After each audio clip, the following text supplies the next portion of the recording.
Hi and welcome to this short technique video which describes the basic principles between what I'm going to call basic spectroscopies in UV vis and fluorescence.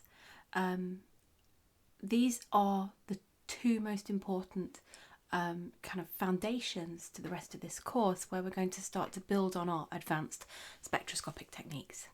So if I look inside a UV vis, I've got my various different components. I broke those down for you in terms of a source, a wavelength selector, a sample holder, a detector, and things which are doing things to the light path, and we can see each of those involved here. Now this is just a very quick schematic of an instrument. There are many different ways of building a UV vis instrument. There are many different ways of building all of our instruments in terms of what components we use, and so this is just one example. But here we have two light sources which we flick between depending on wavelengths. We have a xenon arc lamp, which is good from about 350 all the way down to 900 nanometers, and we have a deuterium arc lamp which is used from about 180 nanometers, which is as short as we can measure in air, all the way up to about 400, although we usually stop using it at about 350. We then have a scanning monochromator. So our monochromator is actually made up of multiple components. It has a diffraction grating, it has slits, all of these different types of things. But this is our mechanism of selecting wavelength. And we can select wavelength by rotating the monochromator so that only a single wavelength is passing through our sample at any one time. The light from the monochromator then goes to a beam splitter in my instrument, and that is so that we have two paths of light. We have one which is a reference path, and we have one which is a sample path. Part of the reason for this is the intensity of light is very wavelength dependent, and so we always need to be keeping a track of what the instrument is doing. Now some single beam instruments do this based on the fact that you record a blank sample, and so you know what nothing is doing at every wavelength, and then you can reference that back. Some record a blank sample and run this second sample pathway, and so there are various, as I say, different ways of doing this. Detectors are traditionally photodiodes. They are very good at picking up the wavelengths of light, the range of wavelengths of light used in UV, and they're reasonably sensitive as well. But they're not sensitive enough for us to be able to lose a great number of the photons, and so you start to see a lot of noise. Even with the most modern instruments, if your absorbances end up at 2 or 3, we see a significant amount of noise. But that's okay, because an absorbance of 2 is 99% of the incident light is absorbed, which means that we're well outside of the Beer-Lambert laws with linear range. Now, one of the ways I can make my UV vis technique advanced is I can start to think about heating it. We saw this in my previous courses, where we saw hyperchromicity of samples, which is dependent on temperature. And so this is one way that I can start to build on this basic technique. Now, just a reminder about what's going on in UV vis. Well, we have incident light, and that is absorbed by my sample, and my excident light is of a lower intensity. And the log of I naught over I we call the absorption.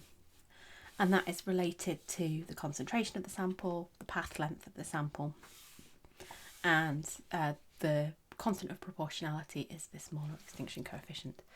Now, the Beer-Lambert law has a number of assumptions. I'm not going to go through them each individually here, but I am going to just list a couple because I'm listing them because later techniques are going to mess with these assumptions. So the first one is the absorbers must be homogeneously distributed in solution. We can start to mess with that by putting in polarized light. That's the basis of my technique, linear dichroism, which we're going to meet later on in the course. And the last assumption of the Beer-Lambert law here listed is that the incident flux of light must not influence the atoms or molecules. In other words, I can't generate too much excited state such that I've affected the concentration of ground state. I want my absorption to be low. If I start to generate a lot of excited state, that's the basis of my technique, transient absorption. So we can see that there's various different ways that I can build on the basics of UV vis. Now, if I instead start to look at a fluorimeter and what goes inside a fluorimeter, rarely you get a deuterium arc lamp, but usually a xenon arc lamp is the source. And this is partly good because of the range of wavelength that a xenon arc lamp is good for.